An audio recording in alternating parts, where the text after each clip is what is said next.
কোন দেশ থেকে আসছেন? দুবাই থেকে এসেছেন। আচ্ছা, এটার ভিতরে কি আপনি জানেন কিছু?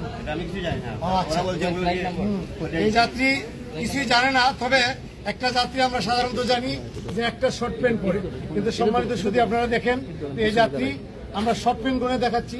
1 2 3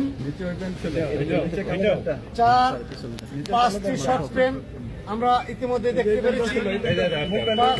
হ্যাঁ, এই 5টি শর্ট প্যান্ট আর একটি ফুল প্যান্ট, এগুলো টোটাল 6টি। এর মধ্যে গেঞ্জি, হ্যাঁ গেঞ্জি আছে। একটা যাত্রী সাধারণত একটা গেঞ্জি পরে, উনি পরেছে একটা গেঞ্জি, দুটো গেঞ্জি, 3টি গেঞ্জি, এবং প্রত্যেকটা গেঞ্জি আমি আপনাদেরকে হয়তো বুঝাতে পারছি না, নর্মাল ওজনের চেয়ে, একটা সাধারণ ওজনের চেয়ে 3 গুণ ওজন বা 4 গুণ ওজন বলে আমরা মনে করছি। তবে ইতিপূর্বে আমরা এরকম পেয়েছি যে এই সমস্ত কাপড়ের ভিতরে পেস্ট করে ওনারা এগুলো আনে। তবে আমরা ইতিমধ্যে আমাদের যে কার্যক্রম শুরু করছি, যে আমরা দেখতেছি আসলে কি, আমরা এখন ধারণা করতেছি এটার ভিতরে গোল্ড আছে।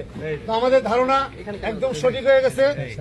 একটু একটু একটু জায়গা দেন, দেখো এই যে দেখেন আপনারা অনেকেই দেখতে পাচ্ছেন, এই যে কাপড়, এটাকে গোল্ডকে গুঁড়ো করে আরেকটা কেমিক্যাল দিয়ে আমরা আটা ময়দা দিয়ে যে পিঠা তৈরি করি, যে মন, এরকম মন বানিয়ে এই মনটা কাপড়ের ভিতরে দিয়ে, সম্মানিত শুধু আপনারা দেখতে পাচ্ছেন মনটা কাপড়ের ভিতরে দিয়ে,